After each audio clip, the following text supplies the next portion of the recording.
cash-strapped telco Vodafone Idea's proposal for investment of up to Rs 15,000 crore through Foreign Direct Investment or FDI has been approved by the Union Government, according to officials.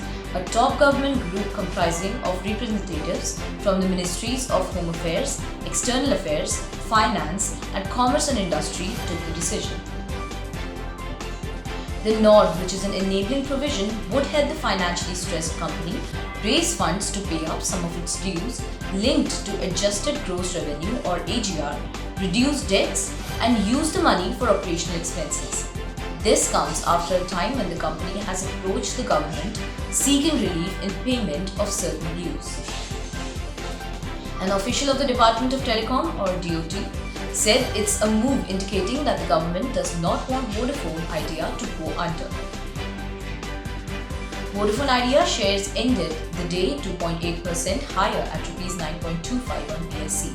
The company did not respond to queries, but last September it had said in a regulatory filing that the board of directors of the company had approved rising of Rs 50,000 crore each through issue of equity shares of various forms and debt, with the total aggregate amount not exceeding Rs 25 crore.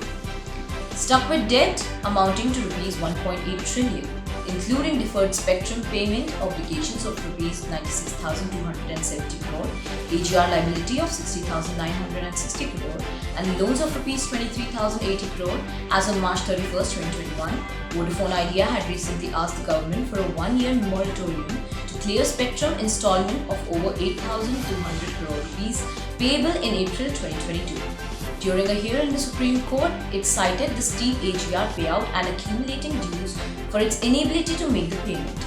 It had also mentioned challenges it was facing in raising funds as investors were wary of the low consumer tariffs and resulting poor health of telcos.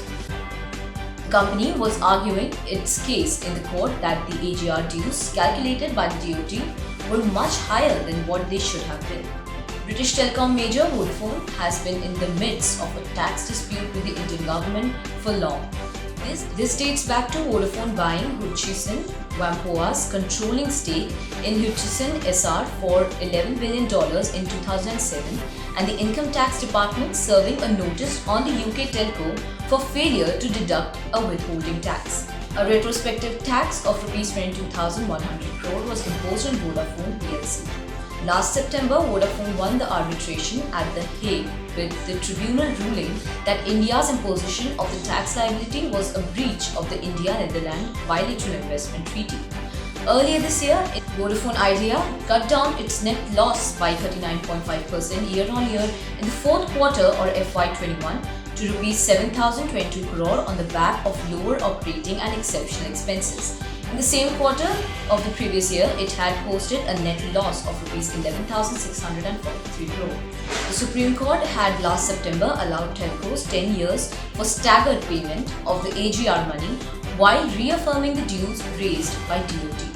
But earlier this year, Bharti Airtel and Vodafone Idea had moved Supreme Court, pointing out anomalies in the calculation of the total AGR dues, which stood at Rs 43,000 crore for Bharti Airtel and 58,000 crore rupees for Vodafone Idea. On July 19, Supreme Court reserved the order on petitions by Bharti Airtel and Vodafone Idea, seeking correction of errors in the AGR demands by the DoT.